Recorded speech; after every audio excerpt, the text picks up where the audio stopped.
Capres nomor urut 3 Ganjar Pranowo memaparkan data terkait kasus korupsi yang merugikan negara dalam 10 tahun terakhir dalam debat perdana pada Selasa 12 Desember kemarin.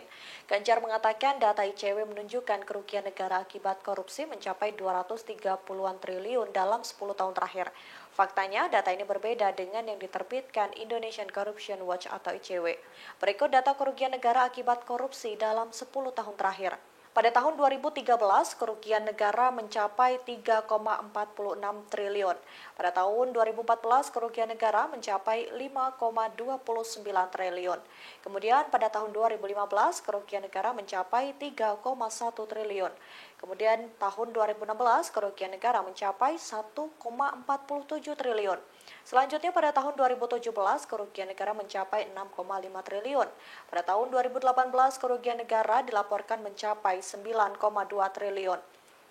Lalu pada tahun 2019, kerugian negara dilaporkan mencapai 12 triliun.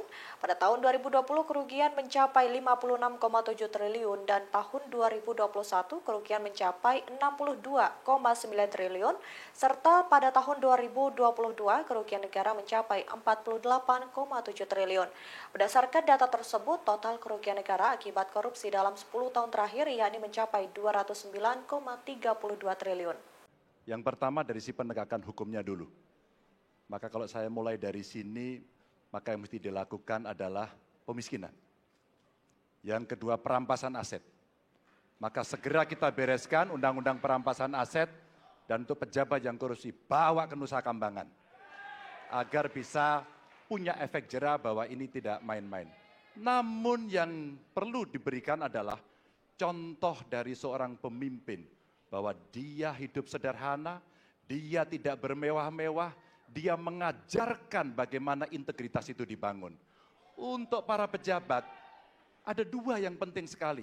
Satu, biarkan mereka berkembang dengan meritokrasi yang baik, sehingga pada saat menduduki jabatan, tidak ada lagi jual beli jabatan. Yang kedua, jangan biarkan mereka store pada pemimpinnya.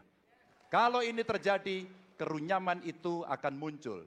Data ICW menunjukkan sekitar 230-an triliun dalam 10 tahun terakhir kerugian negara itu terjadi.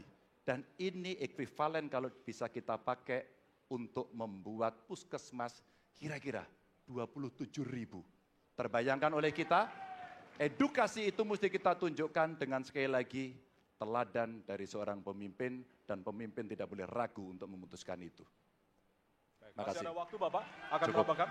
Download Tribun X sekarang, menghadirkan lokal menjadi Indonesia.